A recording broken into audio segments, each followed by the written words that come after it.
Good morning to everyone. God bless you more than more. खुदावंद आपको महफूज रखे, आपको बरकत दे और अपना चेहरा आप पर जलवा गर फरमाए.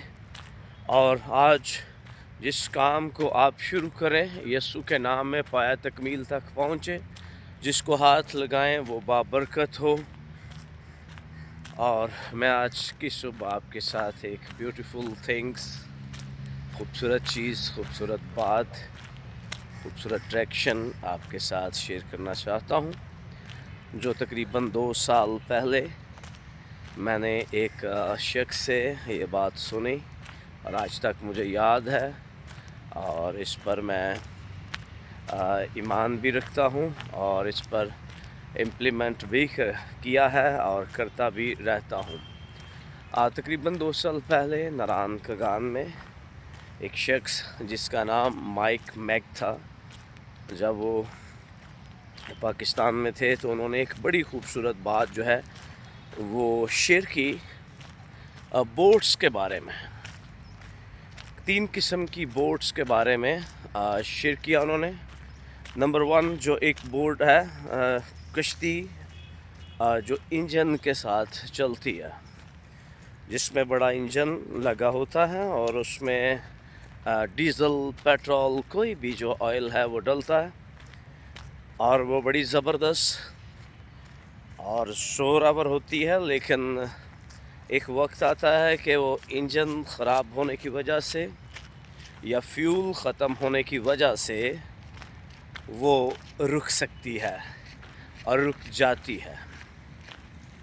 हालांकि वो उसकी स्पीड बहुत ज़्यादा होती है, उसमें ज़ोर होता है, लेकिन फिर भी वो रुक जाती है क्योंकि फ्यूल ना होने की वजह से या इंजन ख़राब होने की वजह से वो रुक जाती है. फिर दूसरी उन्होंने बोट की एग्ज़ाम्पल दी कि जो बोट जो है वो मैन पावर के साथ चलाई जाती है, यानी जिसे चप्पू वाली कश्ती भी कहा जाता है.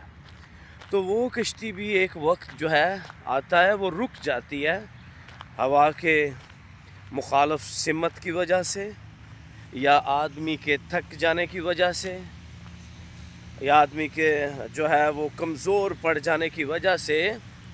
जब वो चप्पू नहीं मार सकता तो वो भी रुक जाती है. वो अपनी मंजिल की तरफ पहुंचना उसके लिए नहायत ही मुश्किल तरीन होता है, वो भी रुक जाती है. हालांकि आदमी की पावर बहुत है, आदमी ताकतवर है, इंसान जो है वो ताकतवर है, लेकिन एक वक्त आता है कि जब हवा मुखालिफ हो और आदमी थक जाए, सकत ना हो बॉडी में, तो वो कश्ती भी रुक जाती है. लेकिन तीसरी बोट की उन्होंने बात की जिसे बहुत सारे लोग नहीं जानते, बट हमने किताबों में बचपन में भी देखा, उसे आज तक हम देखते भी हैं, जिसे बादबान भी कहा जाता है. जो वो कश्ती जो हवा के ज़ोर पे चलती है, जिसमें वो जो है वो कपड़ा लगा होता है और जिस तरफ को मोड़ना होता है उसका रुख उस तरफ कर देते हैं, इसे बादबान भी कहा जाता है.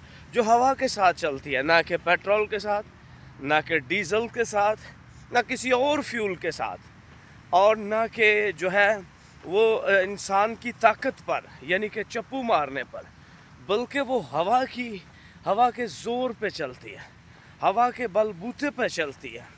तो वो ऐसी कश्ती है, वो रुकती नहीं है, वो रुकती नहीं है. वो उसको ना तो इंसान के ज़ोर की ज़रूरत है और ना उसे जो है वो फ्यूल की ज़रूरत है, बल्कि वो हवा के ज़ोर पर चलती है.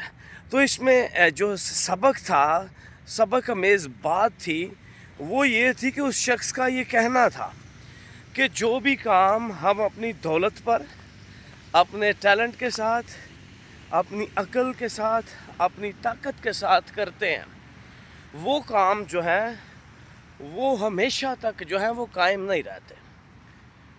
एक वक्त आता है, पैसा ख़त्म होता है और प्रोजेक्ट रुक जाते हैं, ज़िंदगियां रुक जाती हैं, वो काम जो हमने शुरू किए होते हैं वो रुक जाते हैं. गो के वो मिनिस्ट्री है, वो गो के वो चर्च है, गो के वो बिज़नेस है, कुछ भी है. एक वक्त आता है कि वो मदम पड़ जाता है, وہ ٹھنڈا پڑ جاتا ہے. پھر جب ہم اپنے ٹیلنٹ، اپنی عقل، اپنی طاقت پر جب ڈیپینڈ کر کے ہم کوئی کام کرتے ہیں تو وہ بھی ایک وقت آتا ہے طاقت کم ہو جاتی ہے، اور ٹیلنٹ جو ہے وقت کے ساتھ ساتھ جو ہے وہ بھی کم ہو جاتا ہے، کیونکہ ہر چیز کا اختتام ہے، ہر چیز کا اختتام ہے. سدا بادشاہی جو ہے وہ خدا تعالیٰ کی ذات اقدس کی ہے، اور اس کی جو اس میں حاصل کلام تھا، جو سبق امیز بات تھی، جو اس کا اطلاق ہے، وہ یہ تھا کہ جو کام خدا کی قدرت، روح القدس کی رہنمائی میں کیا جاتا ہے، وہ کام کبھی بھی جو ہے وہ مدم نہیں پڑتا، وہ سلو نہیں ہوتا، اور وہ ختم نہیں ہوتا. اس کی وجہ یہ ہے کہ خدا کی جو قدرت ہے وہ بے انتہا ہے. اس نے کہا کہ جب روح القدس کی قدرت سے کوئی بھی کام پایا تکمیل تک پہنچے گا، نہ وہ مدم ہوگا، نہ وہ رکے گا، نہ وہ ٹھنڈا پڑے گا. اس نے کہا وہ دونوں کشتیاں جو ہیں ایک وقت آتا ہے رک جاتی ہیں، لیکن جو ہوا کے زور پر چلتی ہے وہ تھکتا نہیں ہے، وہ مدم نہیں ہوتا، وہ رکتا نہیں ہے. آمین. تو اسی طرح آج ہمارے لیے یہ سبق امیز بات ہے کہ جو کام خدا کی قدرت، خدا کے زور، خدا کے فضل سے ہوتے ہیں وہ رکتے نہیں ہیں. جو ہمارے پیسے سے، ہماری طاقت سے، ہمارے ٹیلنٹ سے ہوتے ہیں وہ رک بھی سکتے ہیں، وہ مدھم بھی پڑ سکتے ہیں، وہ جو ہے اس میں سلو بھی ہو جائے گا، وہ ٹھنڈا بھی ہو جائے گا. اس میں ترقی جو ہے وہ ہمیشہ کے لیے نہیں ہے. آمین. لیکن جو خدا کی رہنمائی میں ہے اس میں ترقی ہے. خداوند آپ کو برکت دے.